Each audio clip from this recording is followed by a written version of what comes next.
Good evening, everybody. We'll call the meeting to order of the Knox County Board. Executive session 5:31 PM, September 25th, 2024 at Galesburg City Hall Council Chambers. The clerk would call the roll, please. Knox. Here. Bacon. Here. Davidson. Here. Hawkinson. Here. Sandoval. Weiss. Here. Pugh. Here. Theory. Here. Kramer. Here. Frederick. Here. Smith. Bondi. Cohen. Here. Olinger. And Boone. Here. 11 members present, Mr. Chair. Declare a quorum. I'll take a motion to enter closed session for personnel, collective negotiations, security procedures, property, pending litigation, 5 ILCS 122C1, 2, 8, and 11, please. I'll move. For a second. Okay. Member Bacon? Yep. Any discussion? Clerk call the roll. Knox. Yes. Bacon. Yes. Davidson. Yes. Hawkinson. Yes. Weiss. Yes. Pugh. Yes. Theory. Yes. Kramer. Yes. Frederick. Yes. Cohen. Yes. And Boone. Yes. 11 ayes, Mr. Chair. All right, we are in closed session at 5:32 PM. We want to step over to the Knox Scott Everton conference room.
Last call for public comment.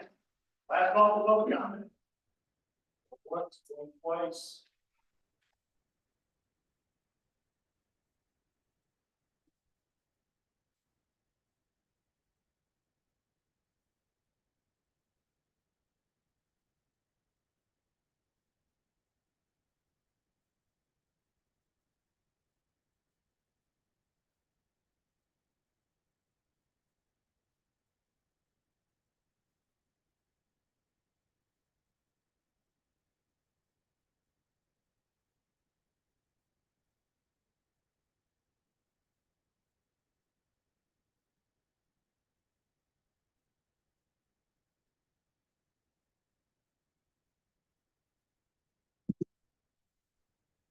Good evening, everybody. Thanks for attending tonight. Knox County Board meeting called to order at 6:20 PM, September 25th, 2024, here at Galesburg City Hall Council Chambers.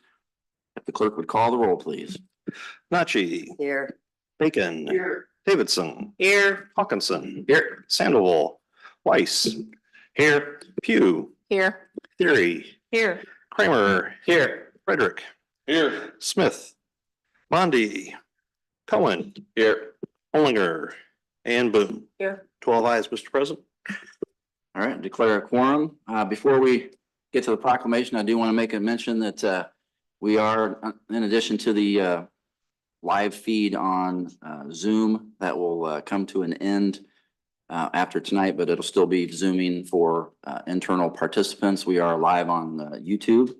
So any board meeting or committee meeting can be viewed on the YouTube channel by clicking on the link on the homepage, and all the meetings will be made available as soon as they're done, like this one tonight. Once the meeting is completed, it's available for review and download at any time from anybody. And it looks like we've got 3 viewers right now. So just wanted to pass that along. And proclamation, Sheriff. Hear ye, hear ye, hear ye.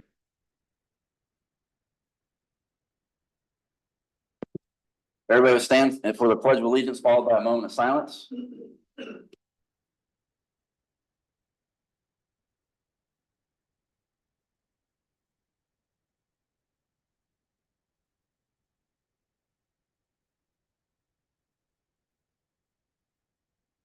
If you would all remain standing for a moment of silence to keep those that are in need with our thoughts and prayers and send love to them.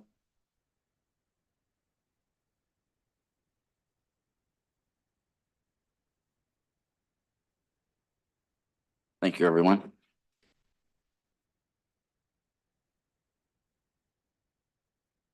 Any additions or removals from the agenda for additions for discussion only?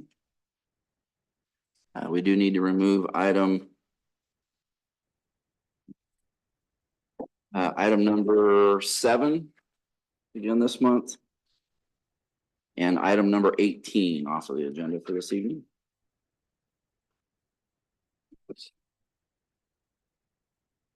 Any objections? Seeing none, moving on to the public comment. Public comment was addressed by Mr. Erickson before for last call. First up, I show Mr. Amor. Press the button like normal. 3 minutes, sir. Good evening. My name is David Amor. I live in District 2.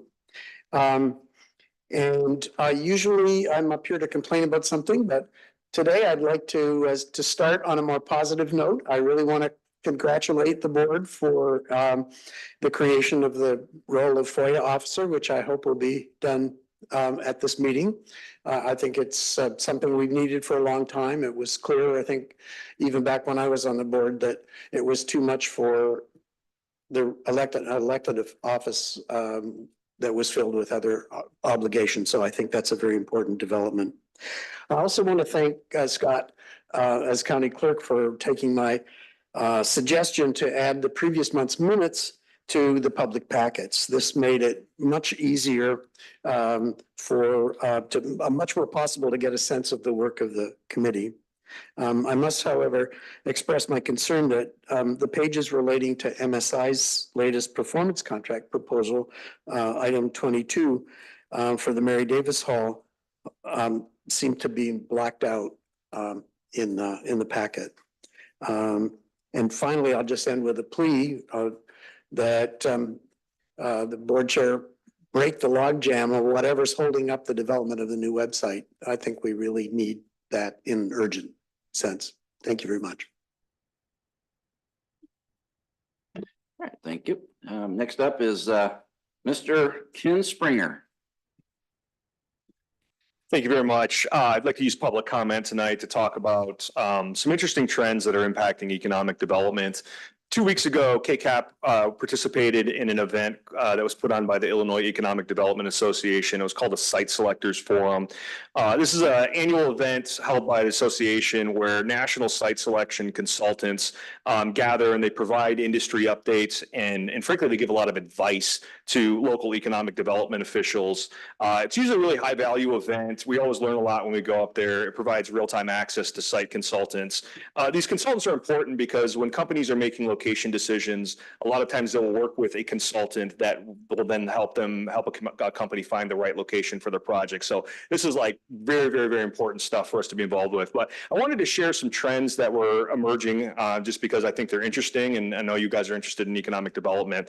The first trend, I'll start on a positive note, and everybody hang on to your seats when I say this, but all of the site consultants that participated in the event mentioned that the state of Illinois is starting to climb the ranks in terms of businesses that are attractive for new investment. There's a lot of factors that were cited, some legislative things, some operational changes at the state level, but that was definitely a positive trend because we haven't heard these consultants talk positively about Illinois at this event in years past. A negative trend, which really dominated the discussion, though, it actually took about an hour of the 2-hour event, was concerning power capacity for projects in the United States. We're seeing significant power capacity issues across the United States, where we're even seeing areas being ruled out for certain types of projects simply because there's not enough electricity in order to supply those new loads being connected. We're also seeing a trend that is reinforcing this in the negative way, that the projects that we're seeing are getting larger and larger. When I started in this career 20 years ago, a big project might be a 5-megawatt project. Today, the average size of an RFI project that we're seeing here in this community is 20 megawatts or more. So the trend is the projects are getting bigger and power capacity is getting smaller. The current wait time to upgrade power to a site in the United States is about 4.5 years. That is due to some supply chain issues and some things going on with the utilities and the grids. Last trend is that site selectors overwhelmingly reinforce that the communities that are doing economic development well are the ones that have sites that are prepared and ready to go. Prepared sites are sites that have the zoning, utilities, and different regulatory aspects figured out ahead of time so that when clients want to build a new project, they can get to market at a quicker speed. So again, those are some trends just kind of in summary form. I love to talk about this stuff. If any of the board members ever want to get more in depth on this, I'm happy to meet one-on-one, but I wanted to share those trends with the board tonight. Thank you very much. Thanks, Ken. Just in the nick of time. Next up, I have Pam Davidson.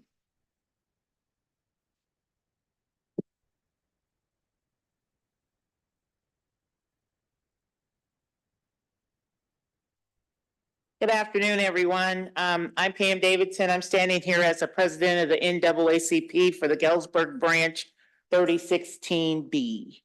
We're having our fundraiser gala this Saturday at Cedar Creek Hall, and the great, wonderful Jane Elliott will be our keynote speaker. If you haven't heard about her, she was a teacher in 1968.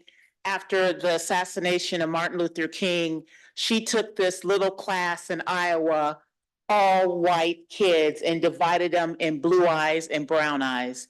And she's seen the discrimination that they showed each other just because of one color eyes and another. So she instilled in those kids that discrimination was not the right thing to do.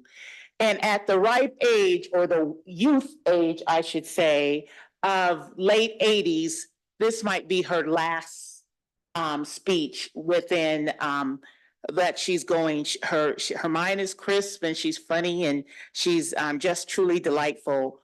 But she will be our keynote speaker.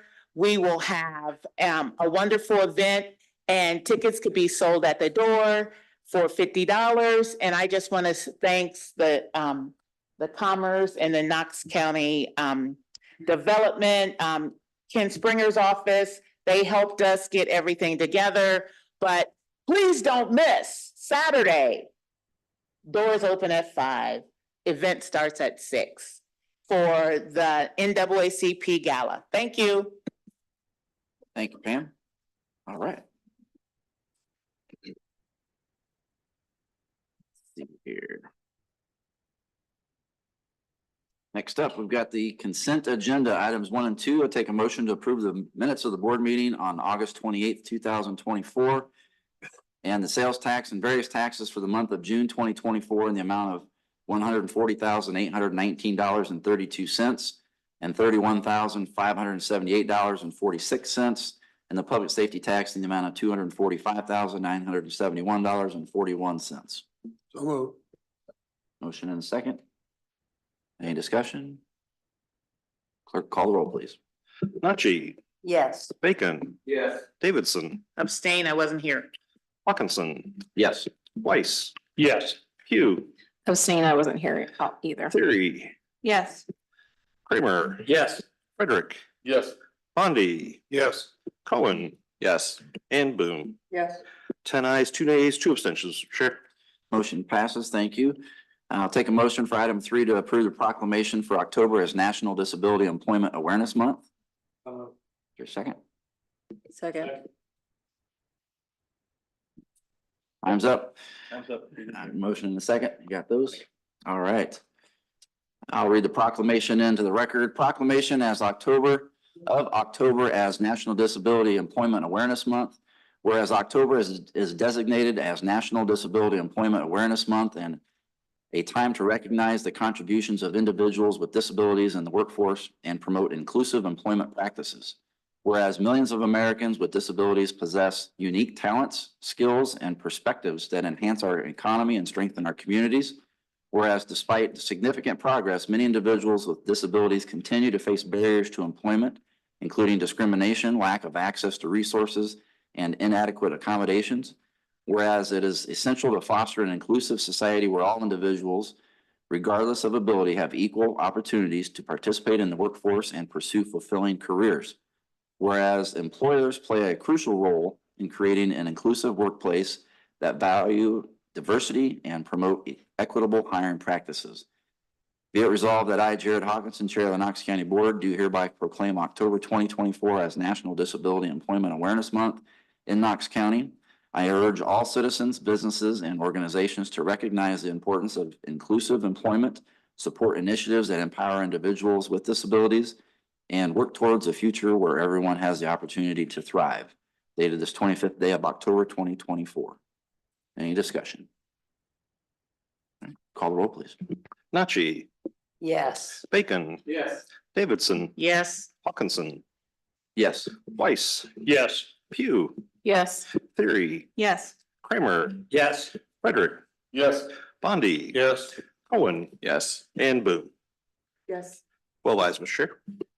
Motion passes. I'll take a motion to approve item 4, which is to approve the creation of position of the first assistant in the state's attorney's office. I have a motion and a second. That item is in everybody's packet. It was requested by both the state's attorney to create on paper the position of first assistant that handles additional duties within the office.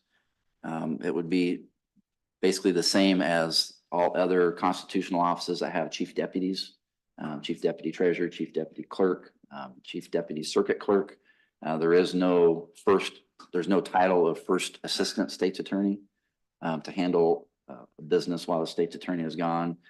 The 3-page job description is in your packet as well. What this resolution does is authorizes the title that reports to the state's attorney, creates the job description as attachment 1 of the resolution, which is in your packet, everybody's packet.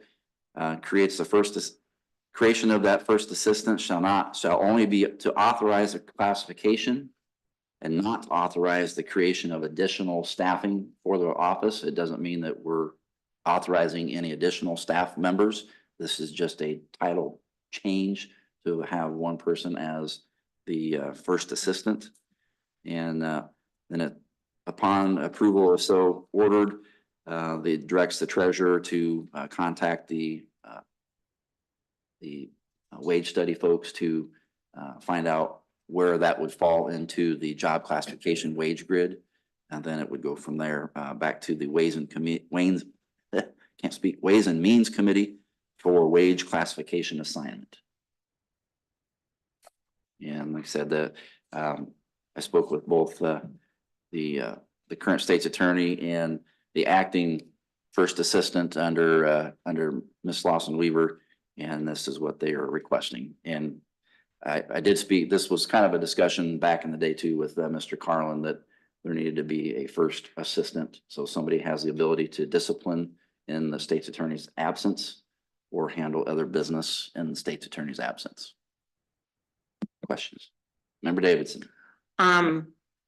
Even though it might be needed, I would not be voting yes for it until we know what the costs or the raise for whoever might be receiving this.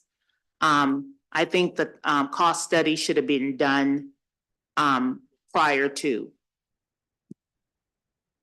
Okay. Any other comments? Member Nachi? I was gonna say the same thing before Pam even said it. We're kind of putting the cart before the horse. I thought this needed to be known before we vote on this, so I'll be voting no also. Yeah, anybody else? Member Bacon? And you said hiring and discipline, is this gonna be an exempt position? Yes.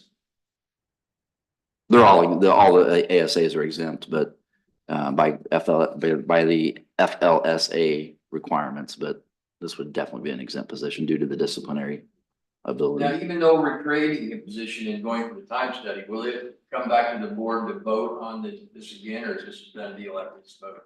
It doesn't create a position, it creates the title. We're not adding any additional staffing. This would go once item 5 of the resolution, once it's approved, it directs the treasurer to start the process to find out where that falls into the wage study. And then it goes back to the Ways and Means Committee for placement into that wage grid. Member Cohen? Is there a reason we have to create the title and do the wage study at the same time, or could we do the wage study and then create the title later? Well, there's been multiple answers to that. I know in the past that we've done it the opposite direction. It was requested multiple times before that this is not an official title. Therefore, we're spending money to have PayPoint. I think it's $250 that we have to spend to have them review a title that's not even a real title yet. That's the explanation I got, but I mean, that's up to the board, but yes, sir. What happens if we do the wage study, find it's not very viable? Do we just then close out the title afterwards, or do we just have the title then? Well, since it goes back to the Ways and Means Committee, the Ways and Means Committee can always reverse the recommendation, and it comes back to the board to reverse. Member Frederick? Just to clarify, this voting on this doesn't authorize any spending the money outside of $250 to see what the position's gonna cost us. So we're not voting on spending any money, just to create the position and spend the $250 to see where the wage study is gonna be. Correct. Directs the treasurer of Knox County to provide a wage compensation analysis of such job description and report the findings to the Ways and Means Committee for wage classification assignment. Thank you. I had a question in regards to the difference between just an average assistant attorney versus the first. Is there gonna be really much difference in their job descriptions? Yes, the first assistant will be primarily responsible for handling all responsibility for litigation and major felony cases, including homicides. All other major cases that are litigated in accordance with statutory requirements to ensure fairness and success of prosecution and convictions. there's, like I said, there's 3 pages of the responsibilities that differ and somewhat from a regular ASA. You've got some ASAs that are assigned just juveniles, some ASAs that are assigned just traffic, some ASAs that are assigned, whatever, non-felonies, you know, the misdemeanor court type thing. And then you've got a position that's, marries up with the state's attorney to handle all the major cases. Any other questions? So this position is basically an administrative type where they're doing the discipline for staff? They have the ability to, correct. It's just like it's like a chief deputy in the, like I said, in the county clerk or the treasurer's office or the circuit clerk, somebody that can be in charge in the absence of the elected official. But their main purpose would be Still, yeah. dealing with This one would staff still be, issues. yeah, this one would be in charge of all the staffing in addition to all of the prosecution stuff that's listed. Correct. I know Sherry was gonna try coming here tonight, but she had some other commitments. So like we've addressed, all the other departments heads have an assistant.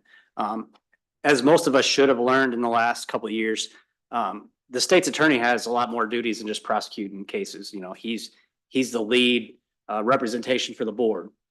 We've seen the work that comes along that we ask him to do, the cases that we ask him to look into. This would take the burden of him having to manage the criminal side and his administrative or their administrative duties, to where the first assistant would have the ability to take the case assignments, the case loads, and move them throughout the office. So I think it is a position that I thought that the Knox County ultimately had. Maybe they had it back in the day. They just didn't, it got shuffled in the paper somewhere, but it's definitely a position that office needs. Right. And one other thing for the qualifications, that it is not an entry-level position. It requires 5 years or more of trial experience versus a entry-level ASA that can, you know, come right out of law school. Last comment for you, Mr. Cohen, go ahead. So it sounds like the main issue for a few members is just the creation of the title without the wage study, and it sounds like we don't necessarily need to do both at the same time. Is there like any intense objection to if we motion to amend to remove the creation or table the creation and just go through with the wage study if they aren't necessarily have to be connected? I mean, we can add another bullet point that if the wage classification comes back unfavorable at the direction of the Ways and Means Committee, that it can be, or the board, it can come back to the board and be overturned. I mean, that's another option we've got. I just was wondering, as far as budgeting, you know, with the department heads, we're getting towards the end of the year. So that's why I was concerned, you know, if we go ahead and approve this and then they do get the wage study, it would be one less step that department head could budget accordingly. Right. And this has no budget impact at this point. They've got plenty of funding left for their office. Mr. Bondi. 2 questions. One, who decides who is going to be the first assistant? And then secondly, if and when the state's attorney changes, will that person automatically not have that position again? Assuming the state's attorney makes the decision. Right. I'm guessing that's who makes the decision. Correct. All assistants are at the beck and call, and only the state's attorney. So can approve and hire. if and when it turns over, will that title relax on that individual once a new state's attorney is either appointed or elected? Correct. Well, I'm sorry. It will continue to be a position, a title. A position, but the individual may change. Correct. As a result of the change of the Correct. state's attorney. Correct. Member Weiss. So my question is, if we approve this title, do they immediately have the authority to step in without going through the wage study? Not according to this resolution. It has to go through the wage study. go back to the Ways and Means for insertion. And then we can add, as Member Cohen requested, item 6 to come back for, full approval pending the wage study. You've already had, under Robert's rules, I can't go back to you.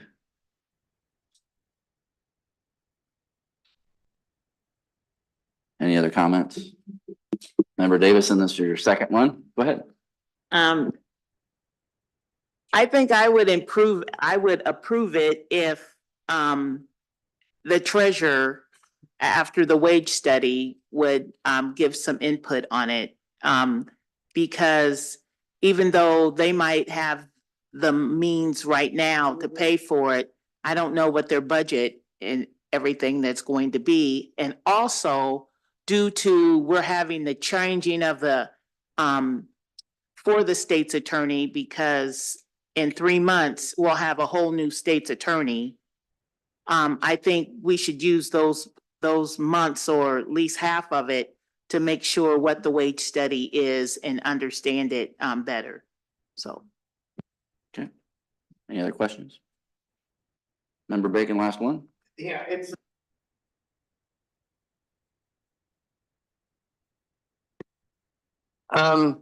Seems to me that it's gonna be a job for the next budget cycle, not this, but there's not gonna be, it's not, nobody's planning on hiring anybody right now, are they? I mean, it's just for the next state's attorney that comes in, will have the opportunity to have an assistant. Correct. The current state's attorney is requesting this title to be created, along with the incoming future state's attorney is also requesting to make this motion go. And the through. way we move things around here, that it's not going to happen until the next administration comes in the state's attorney's office, so. Right. But they're ready to implement as soon as possible. All right, any questions? Last one, Member Knox. Okay, could we make a motion to amend it that the treasurer also, we find what Pam had just said, amend that?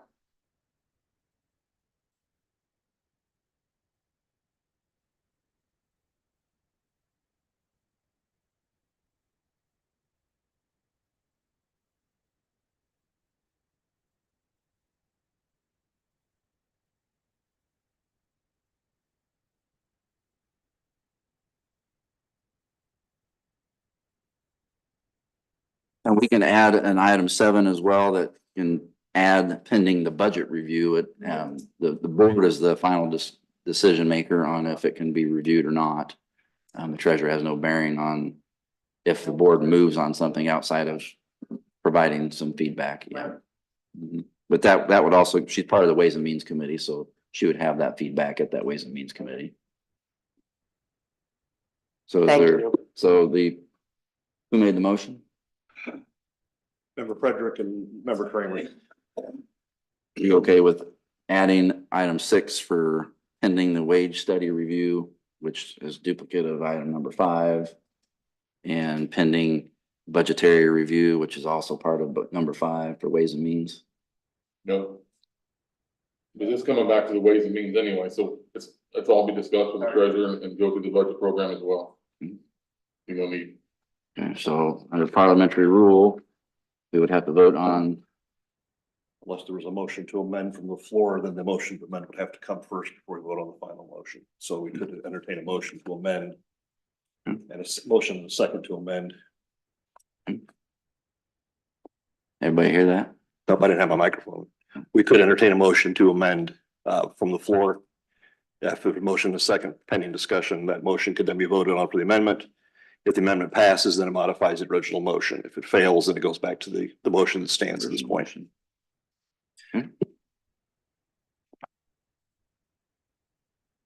I second the motion, the amendment.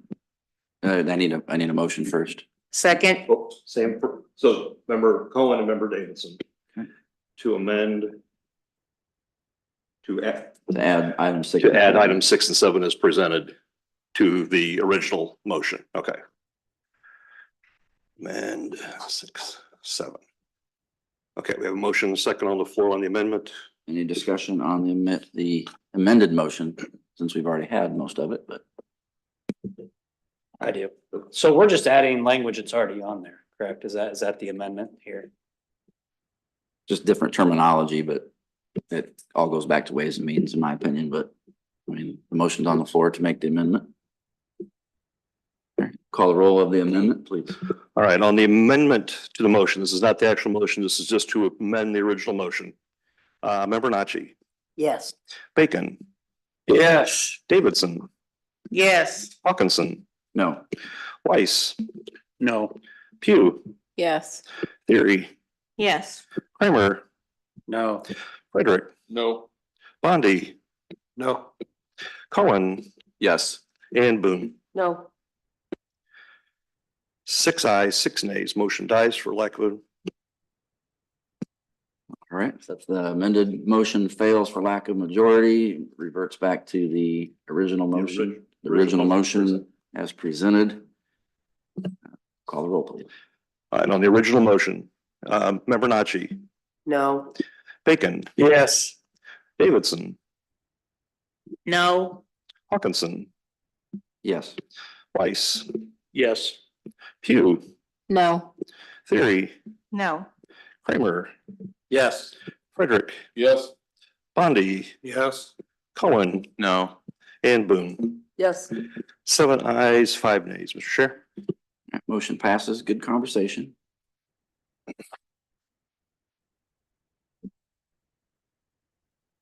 Next up is item number 5, which is, I'll take a motion to approve the creation of the position of FOIA officer. Got those, Mr. Erickson? All right. In everybody's packet is the creation of the FOIA officer. This position would be created to handle any and all FOIA requests for the County of Knox, Illinois government. This position shall primarily handle FOIA officer duties, but may from time to time be assigned duties and responsibilities as needed. This position reports to the board chairperson or designee via a designated committee. Same way as the nursing home director, assessor, et cetera. Item 3 creates a job description of such FOIA officer as listed in as attachment 1 of this resolution. Requires the FOIA officer once hired to complete the required training provided by the Illinois Attorney General's office, which is within 6 months of designation and annually thereafter as mandated by law.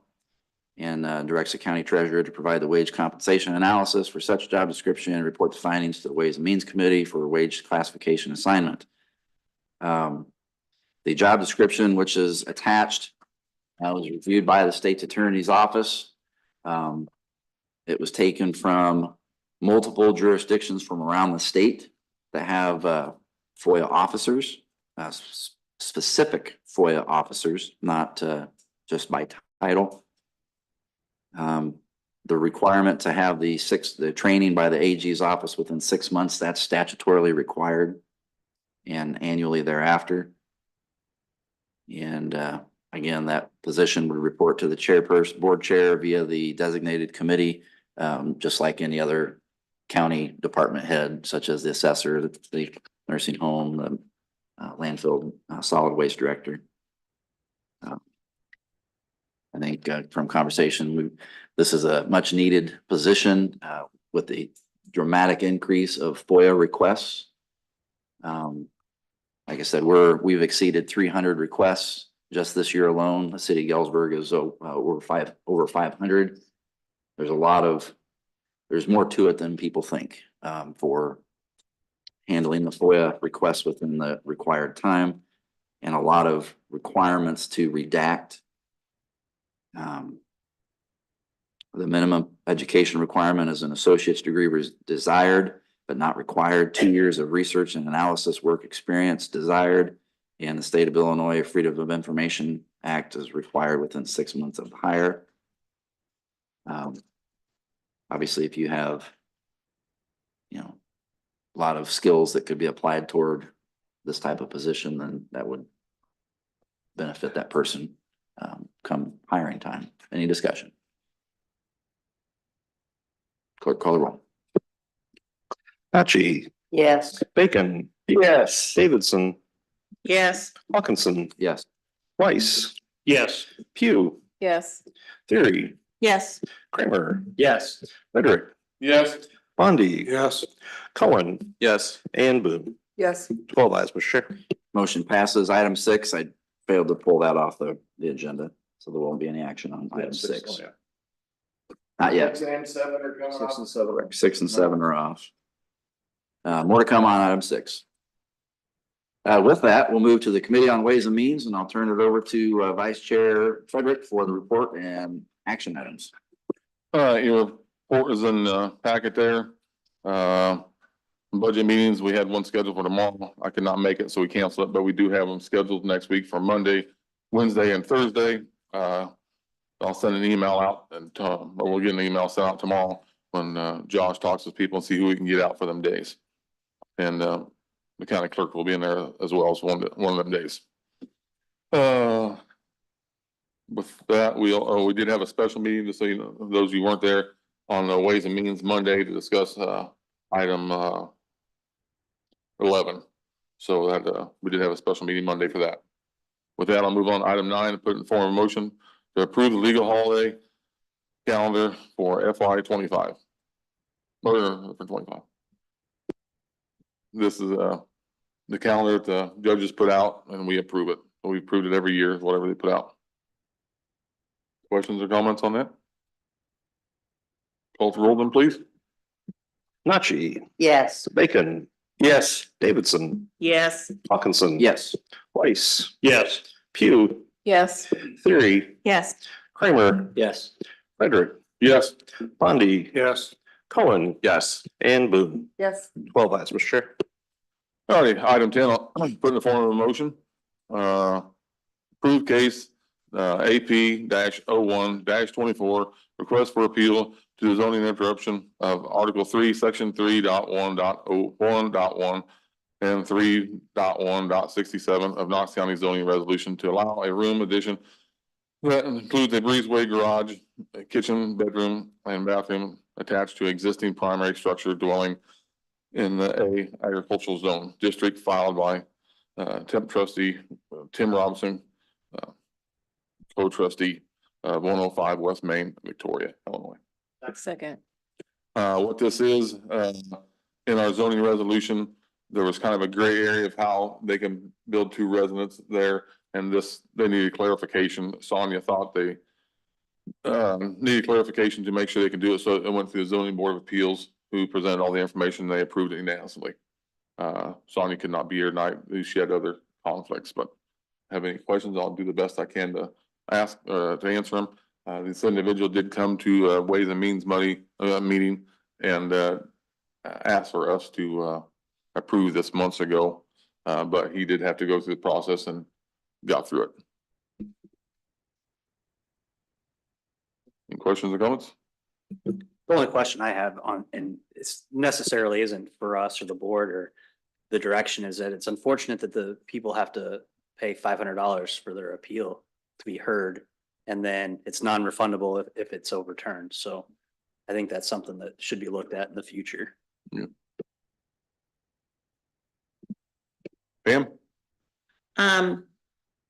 I wasn't at the Ways and Means, but I'm just looking at this in the A agricultural zoning district.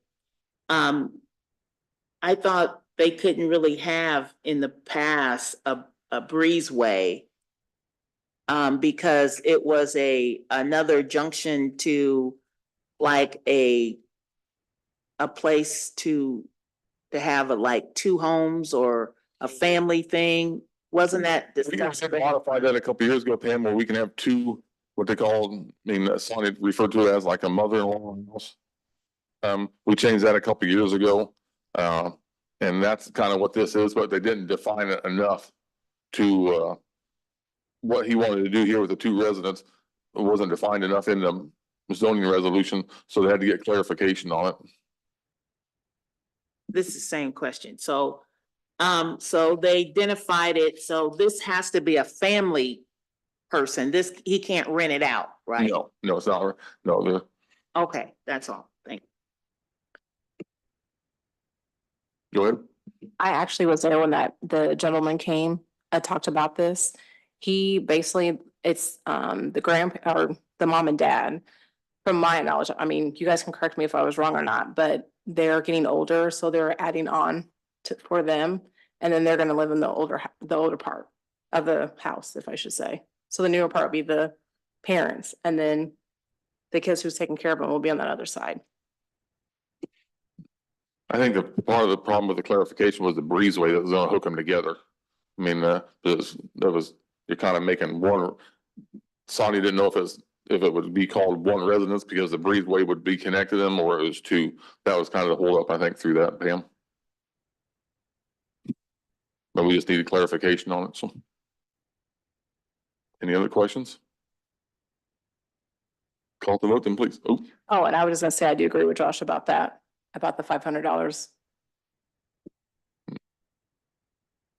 Questions or comments? Call to vote then, please. Nachi, Yes. Bacon. Yes. Davidson, Yes. Hawkinson, Yes. Weiss, Yes. Pugh, Yes. Theory, Yes. Kramer, Yes. Frederick, Yes. Bondi, Yes. Cohen, Yes. and Boone. Yes. All ayes, Mr. Chair. All right, item 11, I'll put this for a motion. Approve bids for work comp, vehicle liability, property insurance. Second, please. Second. All right, we had a special Ways and Means meeting Monday about this. Chad from our insurance provider come and present us the bad news, because it was bad news. Our work comp insurance has went up significantly because we've raised our wages and, throughout the county, every department. So every time you raise somebody's wages, the work comp has to go up to match that. So, everything went up. But the work comp was the biggest part of it. Other things of the work comp, why it's going up is we've had a lot of claims.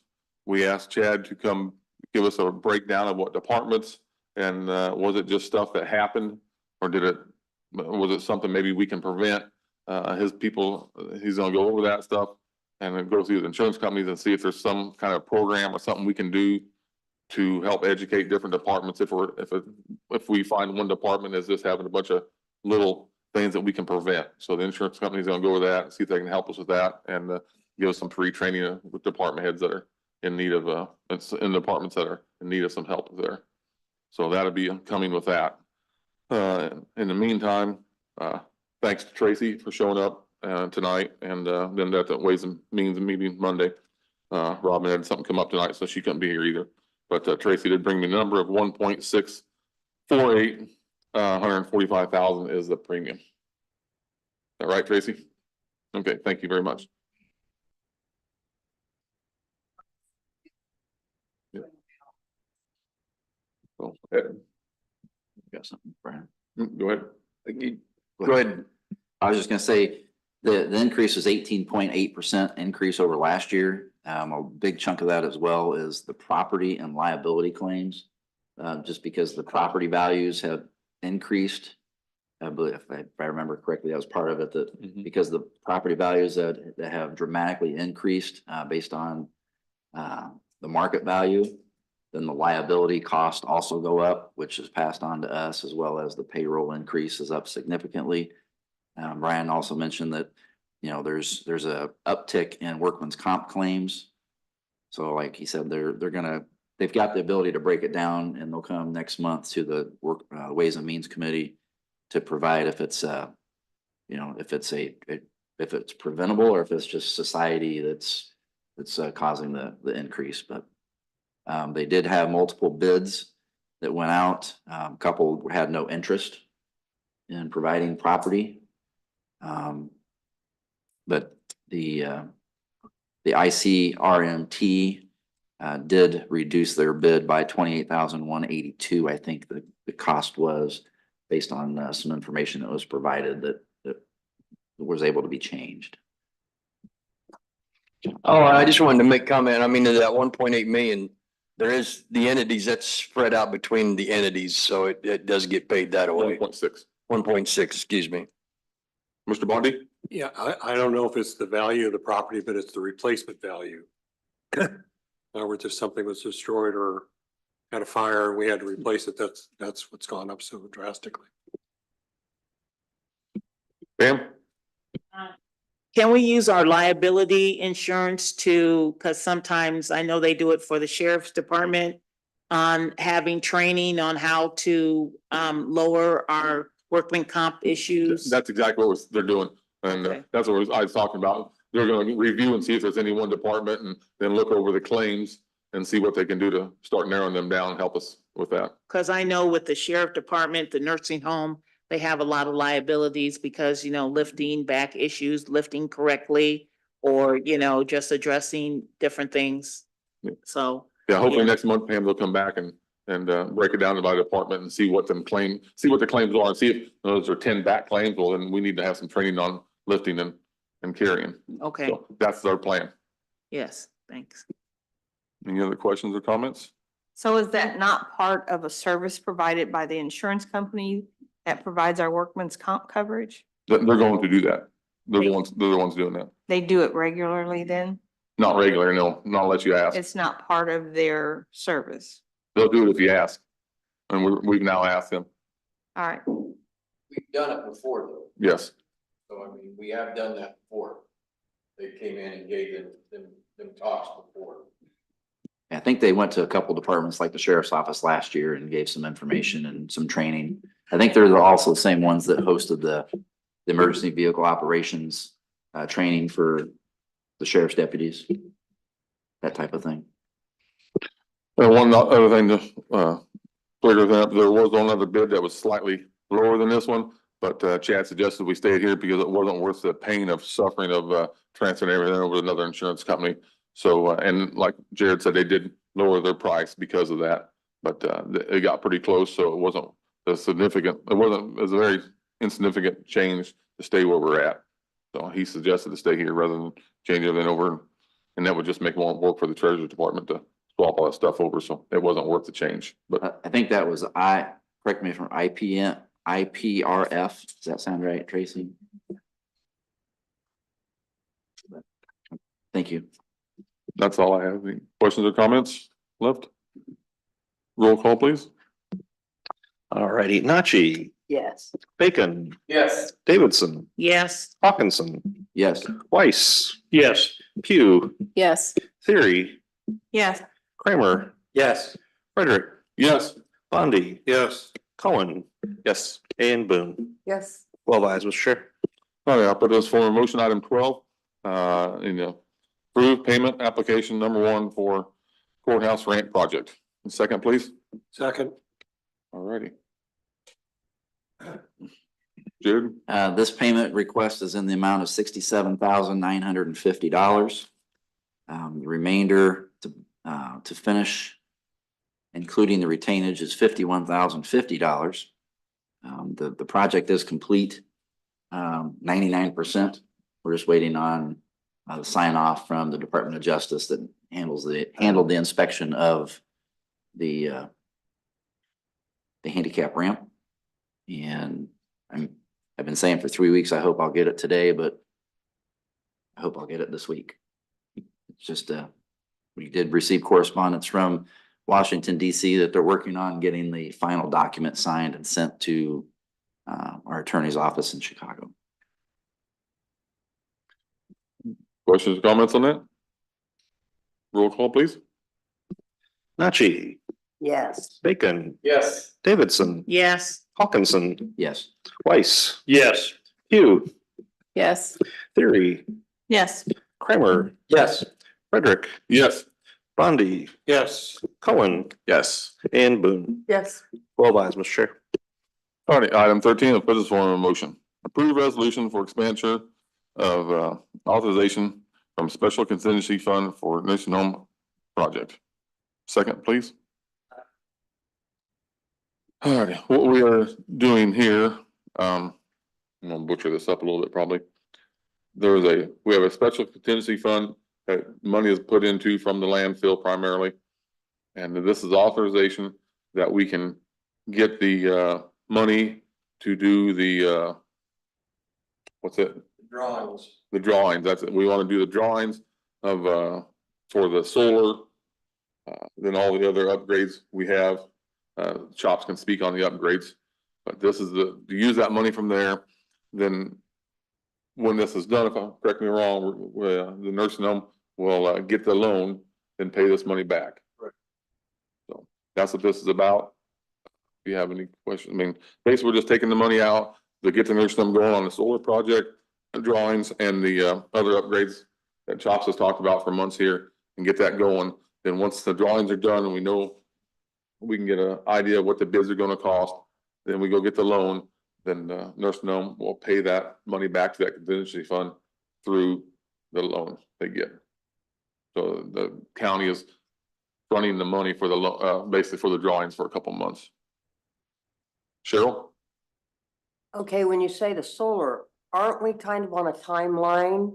Don't we have rebates and stuff to have to worry about? I mean, shouldn't the solar be different from this due to the fact we are on that timeline? I mean, because we're expecting rebate. I mean, doesn't that end like December something? I can't remember what I put in my minutes because I don't have money. This is as fast as we can get the money to. No, that's, no, it doesn't. And then Cheryl, they're still available next year. All of them are, so. Okay, Yes. thank you. And this is the fastest way to get the money to them and to get this project going.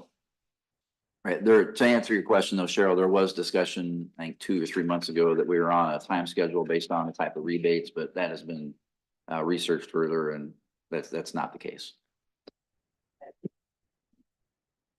Any other questions or comments? Call the vote then, please. Nachi, Yes. Bacon. Yes. Davidson, Yes. Hawkinson, Yes. Weiss, Yes. Pugh, Yes. Theory, Yes. Kramer, Yes. Frederick, Yes. Bondi, Yes. Cohen, Yes. and Boone. Yes. 12 ayes, Mr. Chair. Alrighty, item 14, put this form of motion. Approve resolution on the education incentive program. Second, please. Second. Alrighty, I'll let Jared speak on this. He's got all the details on it. Please. Several, several of the resolution is in the packet as well for everybody to review. Several in the county employees are already covered by a education incentive program through their collective bargaining agreement. Several have requested or asked why the county does not have a separate a program that would allow them to attend college and take courses to better themselves at their current position. So we made some phone calls to neighboring government agencies and came up with this program and brought it through the Ways and Means Committee for some good discussion. You know, the education incentive program is for exempt and non-represented employees are reimbursed a portion of the cost of books and tuition for courses that are taken in pursuit of an approved degree or professional certification above and beyond the minimum requirements for the position held by them and towards the same type of work currently held by the employee. It reimburses the employee not to exceed $300 per course and not to exceed 5 eligible courses every 6 months for those costs.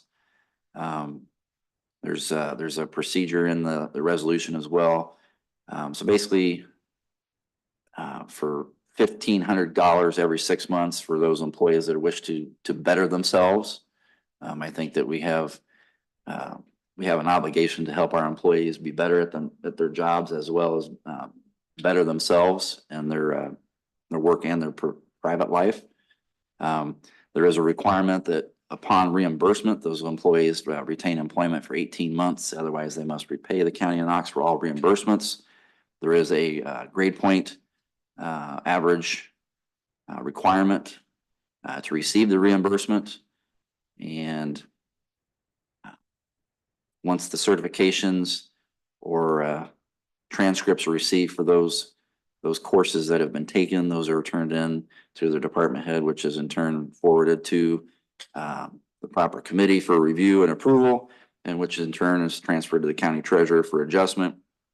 Part of the discussion coming from the Ways and Means Committee, the treasurer made some good points that we need to have the ability to create specific line items.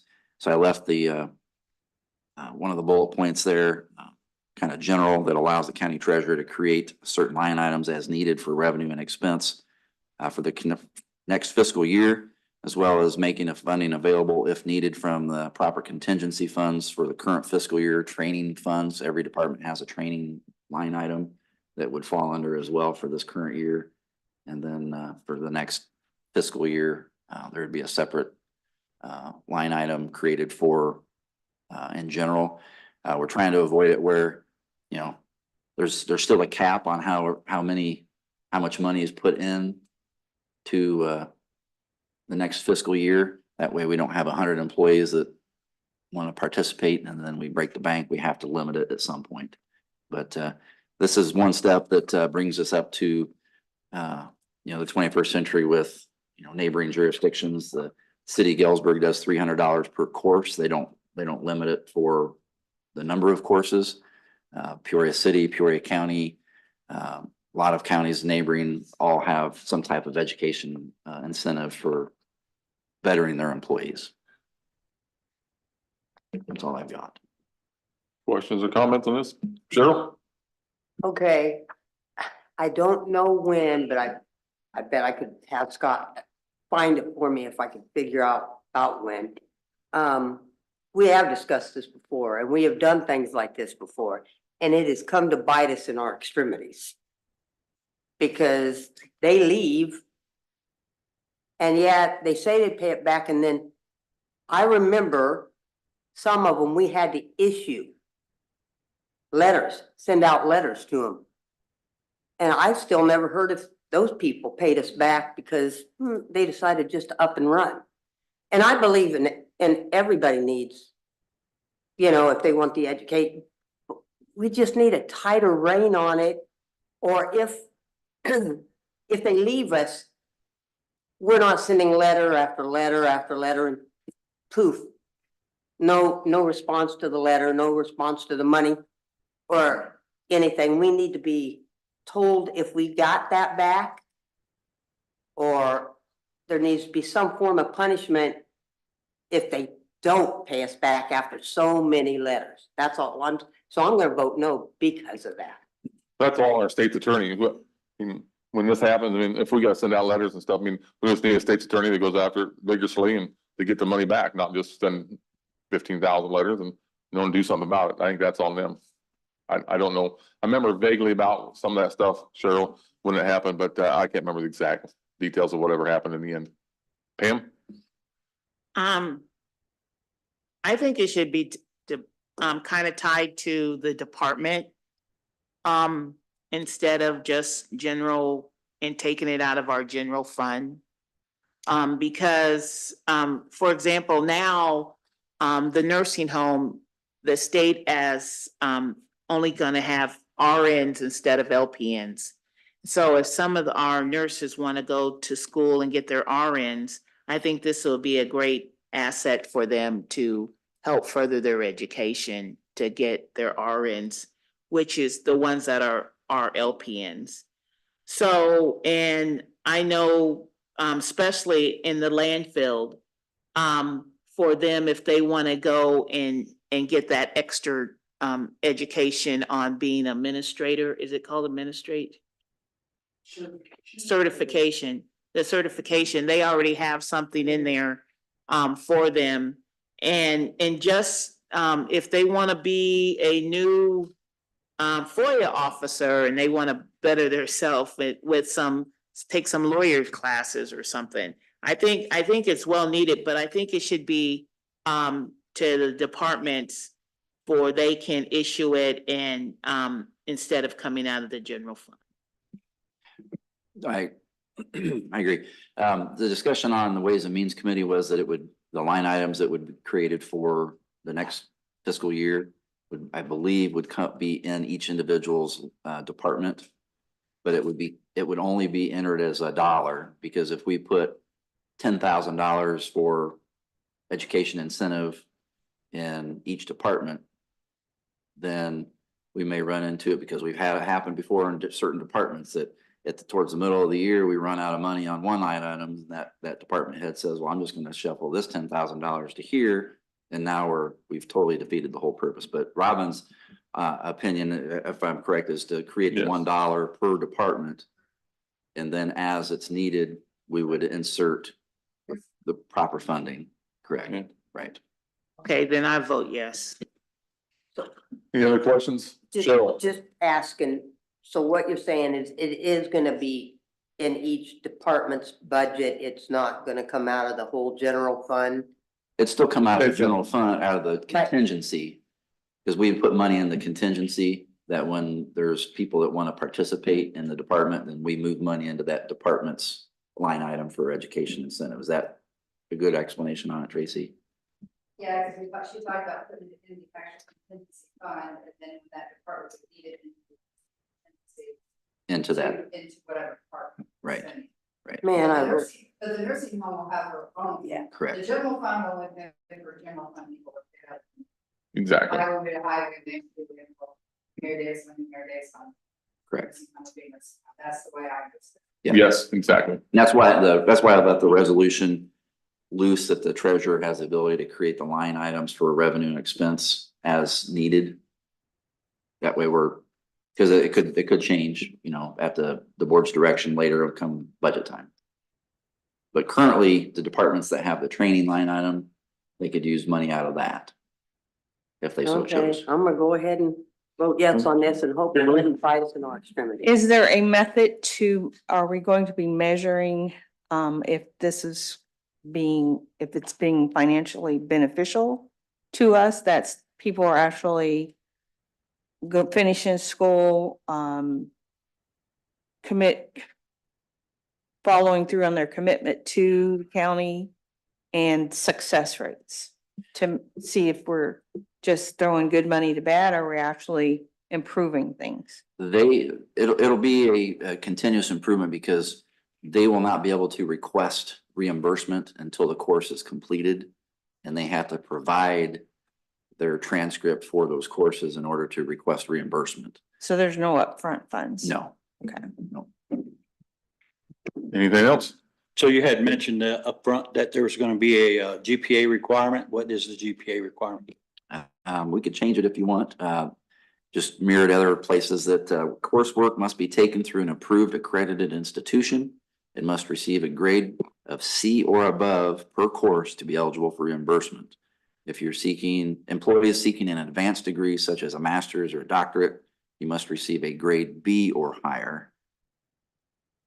And again, there's no upfront cost to the county. You know, Kim, if you were an employee and you take your courses, you pay, you get a D, you're out that money yourself. If you get a C, then you provide the proper paperwork to your committee, your boss, and then that goes through the channels and then you get reimbursed. Anything else? Roll call vote, please. Nachi, Yes. Bacon. Yes. Davidson, Yes. Hawkinson, Yes. Weiss, Yes. Pugh, Yes. Theory, Yes. Kramer, Yes. Frederick, Yes. Bondy. Yes. Cohen, Yes. and Boone. Yes. 12 ayes, Mr. Chair. That concludes my report. And I'd just like to thank Tracy for bringing me some information tonight and for stepping up there when Robin had to step out here early today. So thank you. All right, thank you. Next on the agenda is item 15 is the presentation and monthly report and subsequent items for the Public Safety and Justice Committee. Member Kramer. Thank you, Mr. Chairman. Monthly report was in the board packet. Moving down to item 16. Approved purchase of two 2024 Dodge Durangos for the Sheriff's Department. Make that in the form of a motion. Second. Thank you, Mr. Bondi. Purchased two 2024 Dodge Durango patrol vehicles. The total for both of them together are $87,520. The sheriff has $62,287 in that line item right now. One of the vehicles is going to be used for a K-9 unit, so he's going to use $25,233 on the offset to make the purchase of the Durangos. So does anybody have any questions?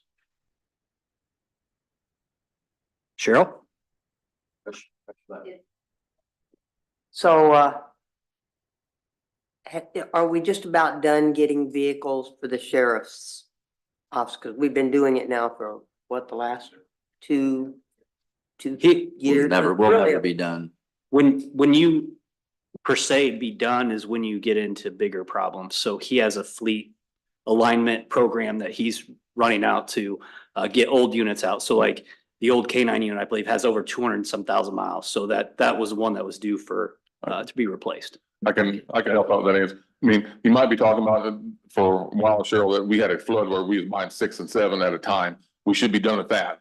You know, we're always gonna be buying a couple a year. So we should be done with buying them 6 and 7, 8 or whatever we was doing there for a while. So that might be what you're talking about. Okay, yep, thank you. And that was kind of aligned with where we hadn't bought any for a while. So it was in a bad, desperate need. Chops. You mentioned the other K9 vehicle. Are we gonna get rid of it? I don't know what the sheriff's intentions are for it, but I'm pretty sure it's. I mean, we're starting to get a little bit of a used car lot over there on the corner. And he's actually gotten rid of quite a few. So. Yeah, and I mean, there's still some there, but I mean, yeah, I just wanted to be, if it was a trading in or. So, like you see the Humvees over there, those have been, like military surplus where we can't get rid of them. Correct, I know. They either have to come back and get them or we have to take them to them. So that's where they are with that. I don't know what his intentions are with the, like the old K9, but I do know it's lived a pretty long life. I would imagine that they'll keep that one around for backup if another K9 goes down. Because the K9 vehicle is specially equipped with the cage and all that stuff that until the wheels completely fall off of it, it might still be useful for a short period.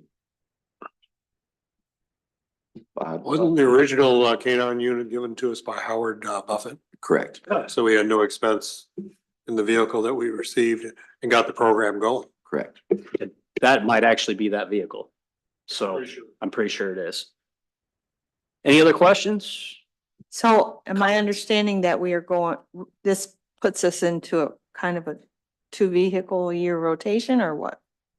So he proposed at the committee, probably about 6 months ago, a kind of a fleet replacement rotation. And it was like a 1, 2 or 3 vehicles a year. Without having it in front of me, I'm just shooting from the top of my head. Anything else? Pam? That includes, Abington's vehicles and all the other, little towns that he have acquired vehicles to. I mean, are those going to be, used or? So when on a he rolled that out to the committee, it was before the Abington contract came into play. I do know that I believe only one of the vehicles that we acquired from Abington was actually, I would call patrol adequate for them and that they're using. The other ones that you see, Chops, that you just mentioned are over in the side lot there. And I'm not sure what exactly his intentions are. I thought he was still here. He could speak on that more directly, but I don't see him. So, but I can get that information at the next committee meeting. So, seeing no other further. Mr. Clerk, call the roll, please. Nachi, Yes. Bacon. Yes. Davidson, No. Hawkinson, Yes. Weiss, Yes. Pugh, No. Theory, Yes. Kramer, Yes. Frederick, Yeah. Bondy. Yes. Cohen, No. and Boone. Yes. 9 ayes, 3 nays, Mr. Chair. Thank you. Motion carries. Yes. Can I call Jack at the top or do you want to? Yeah, that's right. All right, moving along. Item 17. I make this in the form of a motion, approve raising of the animal control fees. Second. Thank you, Brian. So a couple months ago, we had raised the fees on several things. This portion of the animal control section was left out. Basically, it's in your board packet. All the fees, it's raising at $5. These fees haven't been raised in a long time, so it's just kind of trying to stay in the trend of where we should be. So, does anybody have any questions? And the cost of administering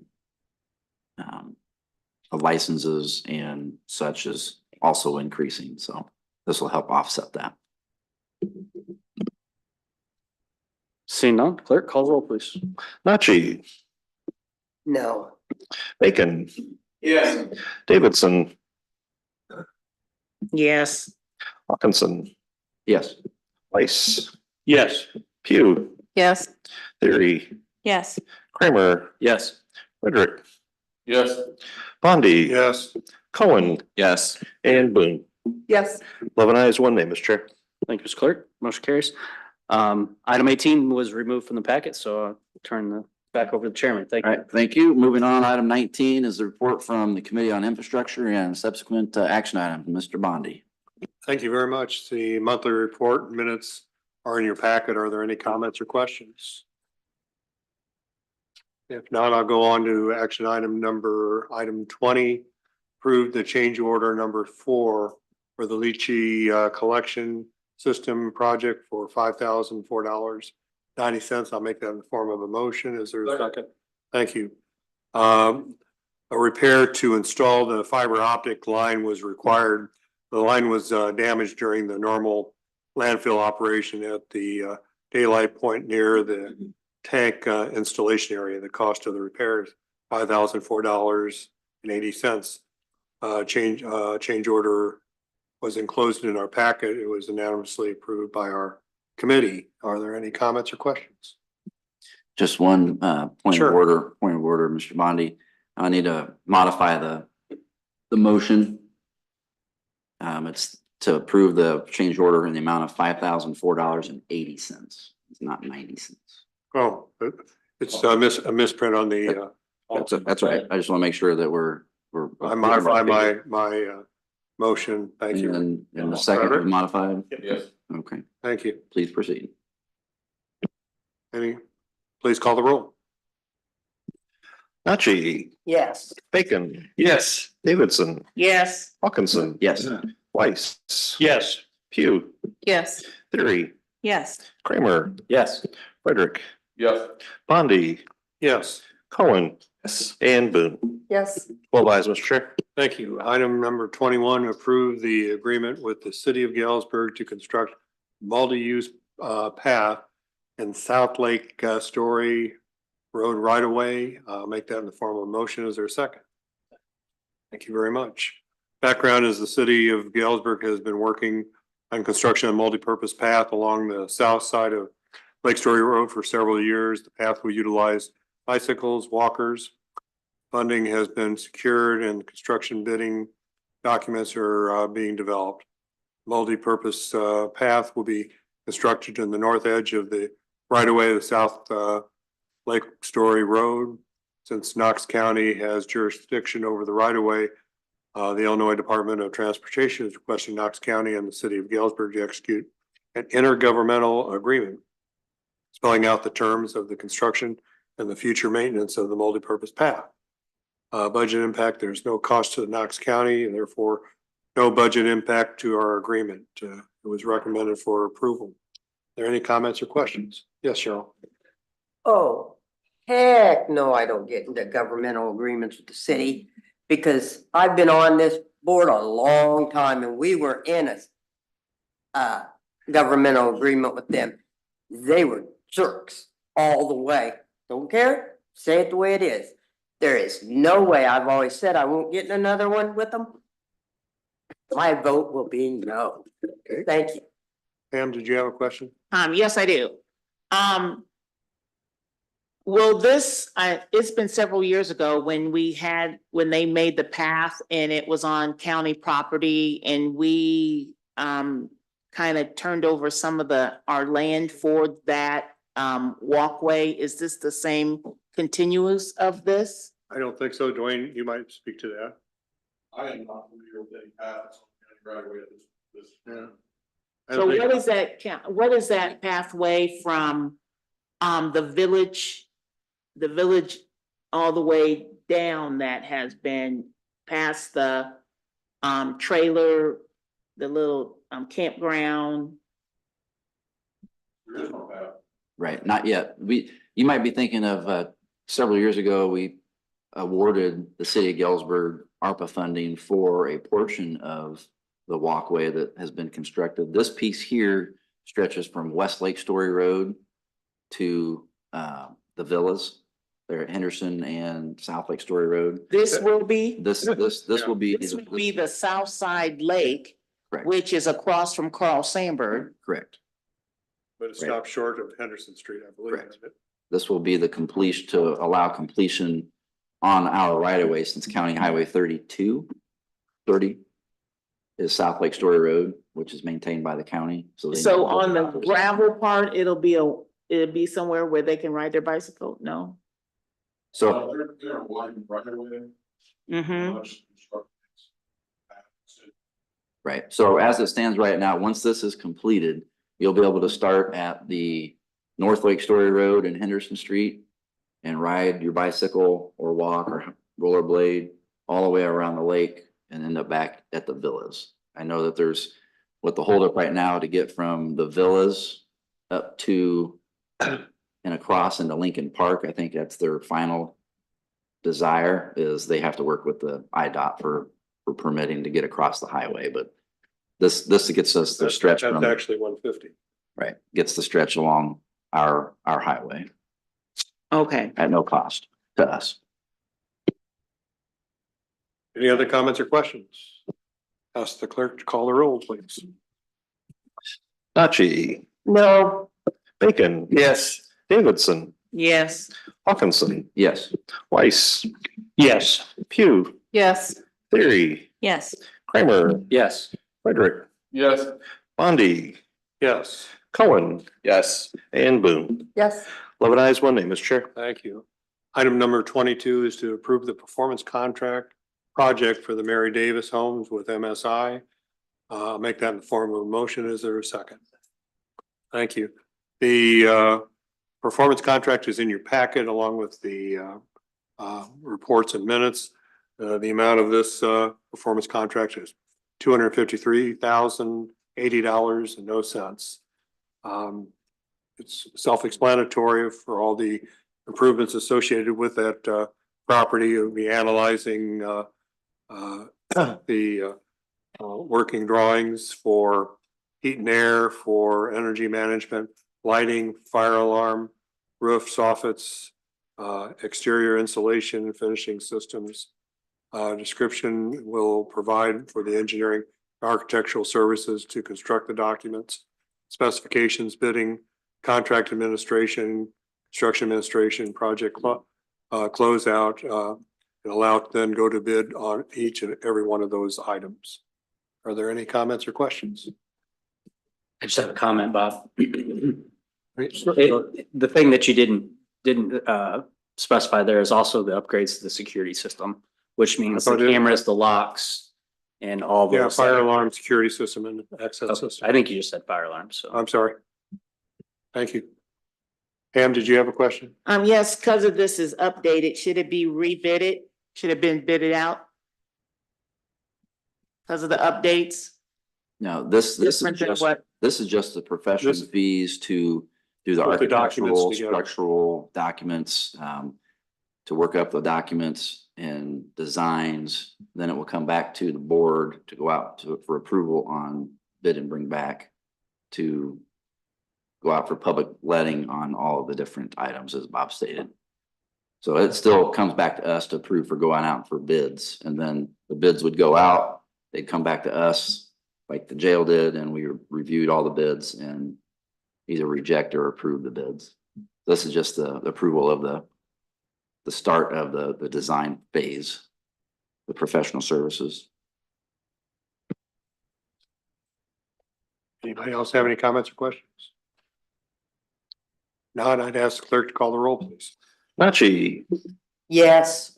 Bacon, Yes. Davidson, No. Hawkinson, Yes, Weiss, Yes. Pugh, Yes. Theory, Yes. Kramer, Yes. Frederick, Yes. Bondi, Yes, Cohen, Yes. and Boone. Yes. 11 ayes, 1 nay, Mr. Chair. I'll conclude my presentation. Thank you, Mr. Chair. thank you, Member Bondi. Moving on. Get to page here. Item number 23 is the presentation of the monthly report for the Health the Committee on Health and Human Services and subsequent action items. Member Bacon. All right, thank you. Your monthly reports in the packet, except the minutes, or where are they at? They're in some other, they're in the Google Drive, Scott, right?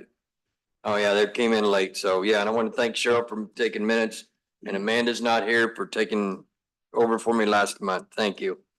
Item number 25, I make this in the form of a motion to approve increased pay room rate by $10 per day effective December 1, 2024. Second. What this is, we haven't raised the rates in 3 years. And, it's in your packet, I believe, that it's stuff we gave to Cheryl to put in there. Even raising it $10 a day, we're still way below everybody else. So that's just, we're not pricing ourselves out of the market or nothing like that. So we haven't raised them in 3 years. And a lot of things have went up like that. So we're still not above Seminary Manor and the others. So, and there's a county home down in, it's in Macomb, and we're $70 below them, so a day, so they're way above us, so that's what this is for, so. Any questions? Cheryl? Well, I am for raising it, but I thought that 2 years ago, we also raised them. It was but I- 3. And We was looked it it, we looked three? it up. Did you? Okay, as long as Yep. it was 3. Thank you. Any other questions? Oh, Pam, sorry. I'm voting no, just like I voted no during the committee meeting, because just because we say, oh, we're lower than the others, doesn't mean that the hardship on and the cost of residents coming into the facility is still a hardship, and the cost of everything is going up. So I think as us being a county home, which is doing very good financially, we shouldn't raise our rates. Any other questions?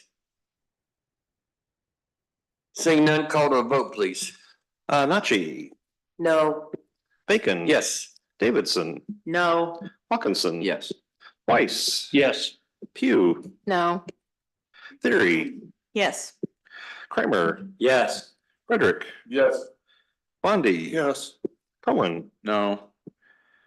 and Boone. Yes. 8 ayes, 4 nays, Mr. Chair. Thank you very much. Item number 26, I make this in the form of a motion to bid and bring back for carpet in the staff break room and the communication hub. What this is probably the last carpet we have at the nursing home, so everything else has been LVT put in. So we're trying to get rid of the carpet, so it's hard to move things around on the carpet, so this is probably the last of it. And in the break room, it's gotten frayed and we've patched it and everything like that, so we're running out of 2 double-sided duct tape, so we need just to bite the bullet and replace it, so. Any questions on this? And just again, this is just for bid and bring back. Correct. Purchasing anything. Correct. Seeing none, call to a vote, please. Nachi, yes, Bacon, Yes. Davidson, yes, Hawkinson, Yes. Weiss, Yes. Pugh, Yes. Theory, Yes. Kramer, Yes. Frederick, Yes. Bondi, Yes. Cohen, Yes. and Boone. Yes. 12 ayes, Mr. Chair. Thank you. And as of last month, we averaged 107 residents per day. In our bank account at the last one in the meeting, I didn't get it today, but it was $1.8 million in our bank account. Referendums 1.4 million, and I think that's up a little bit. We might have got a disbursement here last week or something, I believe. Okay, cool. You're good. I'm glad you brought her, Brian. The nursing home back is $2,045,020.80. And then the rest is, some that gets taken out of there. Payroll amount. The rest money has $1,443,279.66. Okay, thank you. And last month we were in the black again and we borrowed no money from the referendum to run again, so. Thank you. Any questions? Thank you very much. All right, thank you, sir. If you have any questions on the external committees, there are a couple of reports that were in the packet. Otherwise, reach out to those committee members. And I'll take a motion to approve item number 27, opening the budget for line item changes. Got a motion and a second. Got it. Please call the roll. Nachi. Yes. Bacon. Yes. Davidson. Yes. Hawkinson. Yes. Weiss. Yes. Pugh. Yes. Theory. Yes. Kramer. Yes. Frederick. Yes. Bondy. Yes. Cohen. Yes. Boone. Yes. 12 ayes, Mr. Chair. All right, motion passes. The presentation for the proposed budget line item changes are in your packets. There's some for the nursing home, FQHC, public defender, sheriff's department, and looks like that's it. It's in the packet. Are there questions? I'm sorry, that's the presentation. I need a motion to approve those proposed line item changes. Almost got me, Scott. Got a motion. Is there a second? Second by Member Weiss. All right. Please call the roll. Oh, I'm sorry. Is there questions or comments on those proposed line item changes? Almost had it. Please call the roll. Nachi. Yes. Bacon. Yes. Davidson. Yes. Hawkinson. Yes. Weiss. Yes. Pugh. Yes. Theory. Yes. Kramer. Yes. Frederick. Yes. Bondy. Yes. Cohen. Yes. And Boone. Yes. 12 ayes, Mr. Chair. All right, motion passes. Item 30 is the review of the manual checks issued for the current cycle. Those are also in the packet. There is no additional items listed in the packet that are out of the ordinary from monthly out of sequence disbursements. Any questions on that? All right. Take a motion to approve item 31, which is the claims by members for per diem and mileage for the committee meetings of September 2024, board meetings in August, and other claims for per diems from meetings in the amount of $3,771.92. Second. Those items are in your G drive. They were finalized this morning. Just because we had meetings Monday and Tuesday that still had to be counted for that per diem. Are there any questions on that document? Please call the roll. Nachi. Yes. Bacon. Yes. Davidson. Yes. Hawkinson. Yes. Weiss. Yes. Pugh. Yes. Theory. Yes. Kramer. Yes. Frederick. Yes. Bondy. Yes.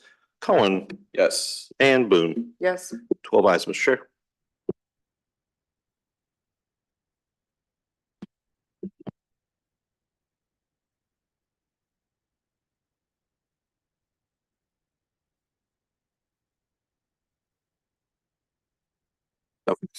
Yep. All right, I'll take a motion to approve item 32, which is the claims against Knox County, Illinois for the period of August 29, 2024 through September 25th, 2024. Ordering that invoices be accepted and approved and that the county clerk and county treasurer be authorized and directed to issue county warrants and payment of bills in the aggregate amount approved by the county board. And that amount is $1,934,482.35. Motion, please. Second. Motion and a second on the floor. Any discussion, questions on the bills? All right, please call the roll. Nachi. Yes. Bacon. Yes. Davidson. Yes. Hawkinson. Yes. Weiss. Yes. Pugh. Yes. Theory. Yes. Kramer. Yes. Frederick. Yes. Bondy. Yes. Cohen. And Boone. Yes. 12 ayes, Mr. Chair. All right, motion passes. And let me get to it here. The next regular meeting that we will hold will be Wednesday, October 23rd, 2024, 6 p.m. right here at Galesburg City Hall Council Chambers. I'll take a motion to adjourn, please. Motion to adjourn. Second. We got member Bondi with that motion, Speedy Gonzalez there, and second by member Pugh. Any discussion on adjournment? Member Bondi, yeah, like a discussion? That's right. All those in favor of adjourning signify by saying aye. Aye. Opposed, say nay. We are adjourned at 7:49 PM. I'm gonna assume. No, I'll be No, she's not gonna get the meeting. She's still good for us.